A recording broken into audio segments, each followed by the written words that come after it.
नमस्कार दोस्तों, आप देख रहे हैं रुद्र एजुकेशन जोन।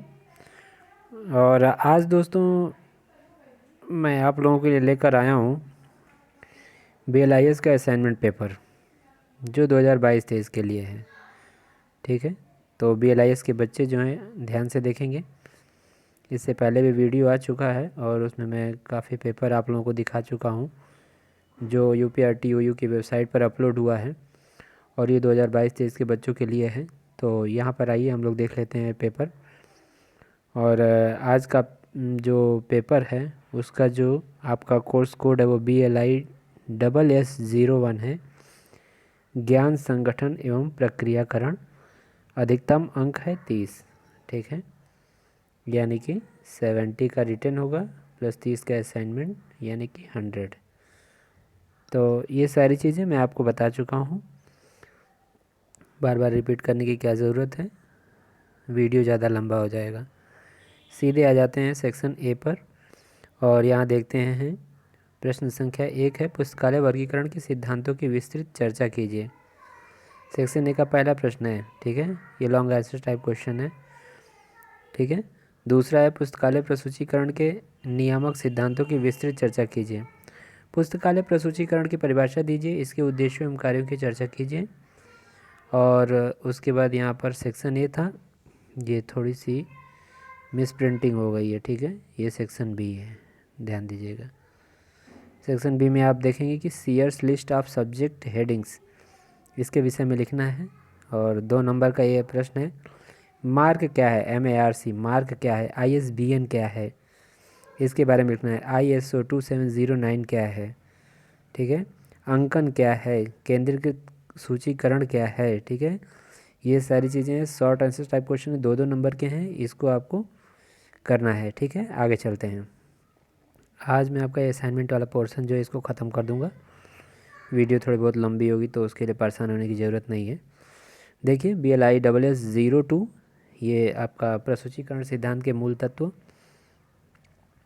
प्रसूचीकरण सिद्धांत के मूल तत्व। ठीक है, और इसमें भी उसी तरह प्रश्न दिए गए होंगे। आइए मैं प्रश्न को आपको दिखा देता हूँ और अच्छे से पढ़ देता हूँ और आप लोग ध्यान से देख लीजिएगा। और ये मैं आपको दिखा देता हूँ वीडियो के माध्यम से। अगर आप चाहें तो आप UPRTOU की वेबसाइट पर जाके और इस पेपर को आप लोग क्या कर सकते हैं, डाउनलोड कर सकते हैं। ठीक है, ध्यान से देखिए। प्रसूचीकरण नियमों की आवश्यकता तथा उद्देश्यों को बताएं। इस क्षेत्र में कटर के योगदान की चर्चा करें कि मिस्टर कटर, इनका क्या योगदान है। विषय, प्रसूचीकरण के उद्देश्य क्या हैं, आप इन उद्देश्यों को कैसे प्राप्त करेंगे, चर्चा कीजिए। केंद्रीय प्रसूचीकरण का क्या अर्थ है। प्रकाशाधीन प्रसूचीकरण के विशेष संदर्भ में केंद्रीकरण के विभिन्न प्रकारों का वर्णन कीजिए। ALA फाइलिंग रूल्स क्या है। ठीक है, इसके विषय में बताना है।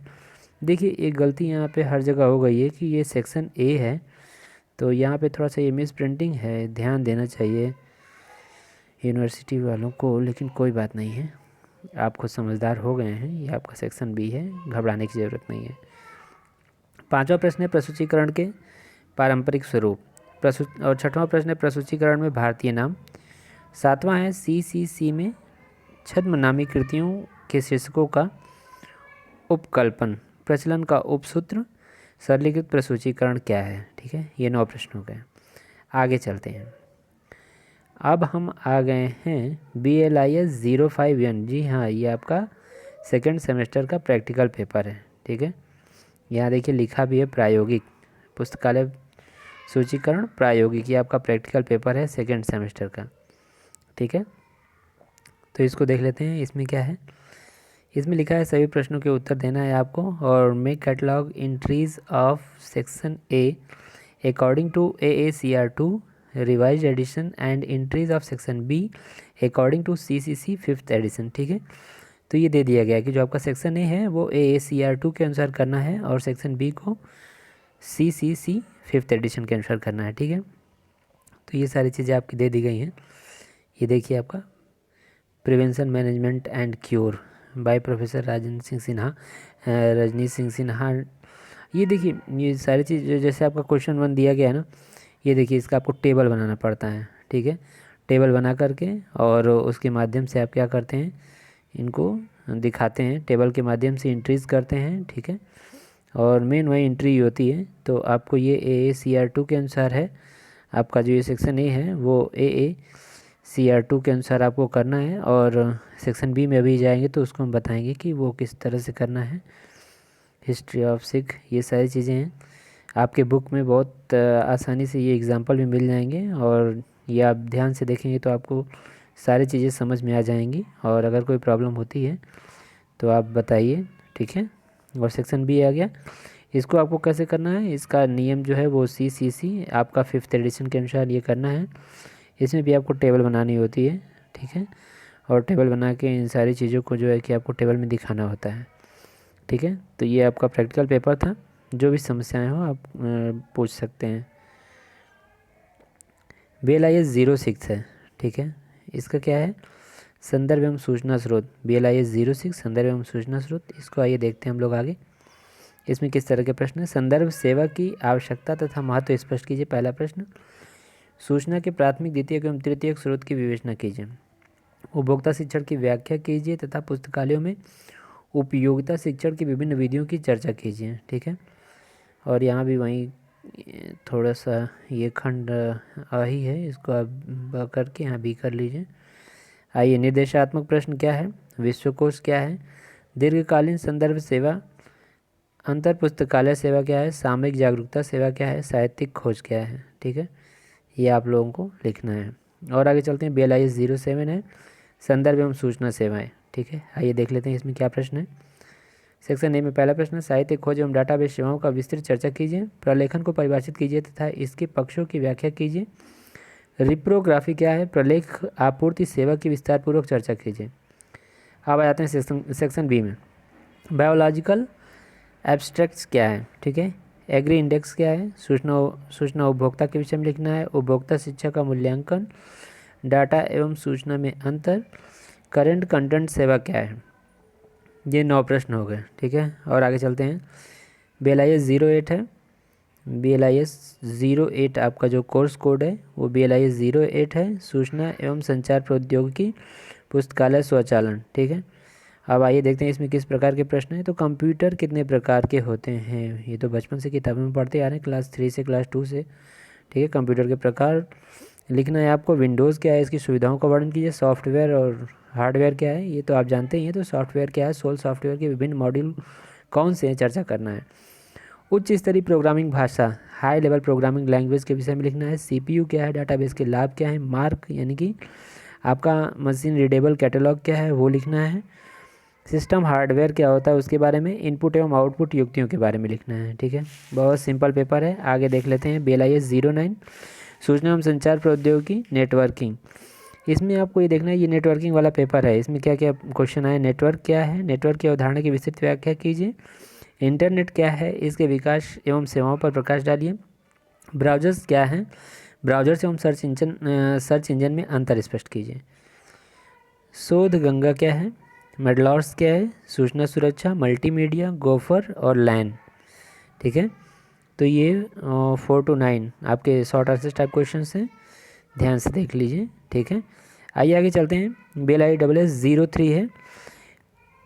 ये आपका computer network and security maintenance course शीर्षक है आपका। इसमें किस टाइप के प्रश्न है ये देख लेते हैं। विभिन्न प्रकार की नेटवर्किंग क्या है, इसके फ़ायदे क्या हैं उसके बारे में लिखना है। ISDN क्या है, अपने फ़ायदे पर चर्चा कीजिए, ठीक है। और इथरनेट क्या है, इथरनेट विन्यास तथा इथरनेट फॉर्म का वर्णन करें। आगे देख लेते हैं, यूनिक्स फाइल सिस्टम से संबंधित किसी भी 2 कमांडों पर चर्चा करना है। यूनिक्स में माउंटिंग और अनमाउंटिंग के लिए कमांड पर चर्चा करना है। हब और पुनरावर्तक के बीच अंतर लिखना है। संक्षेप में एक नेटवर्क के किसी भी 2 घटकों पर चर्चा करना है। ATM नेटवर्क पर एक संक्षिप्त नोट लिखना है और FDDI पर लघु नोट लिखना है, ठीक है। तो इस तरह आपका जो है एक पेपर और बचा है, इसको भी देख लेते हैं। BLIS 04 है, office environment and data processing है। इसको देख लेते हैं कि इसमें थोड़ा सा ध्यान दीजिएगा। यहाँ पे मिसप्रिंट ये पिछले वर्ष भी था, इस बार भी है। 10-11 से शुरू है, ये थोड़ा सा गलत है। 1 to 3 क्वेश्चन है ये आपका। ऑफिस ऑटोमेशन के प्रमुख लाभ क्या हैं? डॉक्यूमेंट की देखरेख में ऑफिस ऑटोमेशन प्रणाली द्वारा किए जाने वाले महत्वपूर्ण कार्यों पर चर्चा करें। प्रबंधन के विभिन्न स्तर पर मैनेजमेंट इंफॉर्मेशन सिस्टम की भूमिका के बारे में बताएं। दूसरा प्रश्न है, प्रॉब्लम सॉल्विंग में शामिल तकनीकियाँ विधियों के बारे में बताएं। एल्गोरिदम की महत्वपूर्ण विशेषताओं पर चर्चा करें। फिबोनाची श्रृंखला के पहले n शब्दों को जनरेट और प्रिंट करने के लिए फ्लो चार्ट के साथ एक एल्गोरिदम लिखें जहां n 1 सेव डायोस के बराबर हो। ठीक है। प्रोग्रामिंग स्ट्रक्चर क्या है? ऑब्जेक्ट ओरिएंटेड प्रोग्रामिंग के फ़ायदे क्या हैं? कन्वेंशनल एवं लॉजिक प्रोग्रामिंग के बीच अंतर पर चर्चा करें। ये 1 to 3 आपका लॉन्ग आंसर टाइप क्वेश्चन और ये शॉर्ट आंसर 4 से 9। ठीक है। लोकल एरिया नेटवर्क और वाइड एरिया नेटवर्क के बीच अंतर क्या है ये लिखना है। ISDN टेक्नोलॉजी से उत्पन्न होने वाले प्रमुख लाभों पर चर्चा करना है।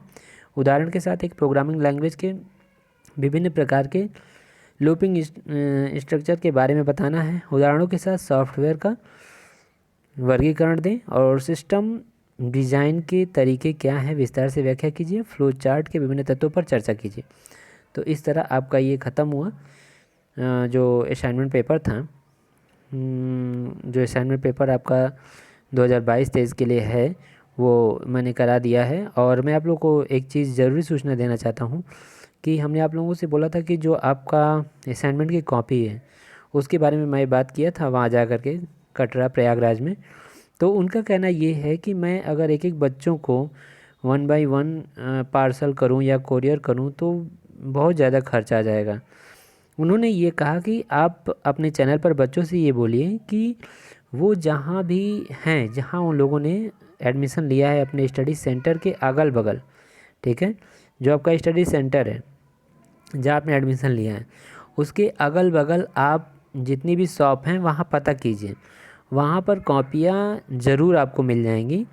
हाँ ये है कि वो कॉपियों का रेट जो है वो 15 रुपया हो सकता है, 12 रुपया हो सकता है और कहीं कहीं 20 रुपया भी हो सकता है। ठीक है।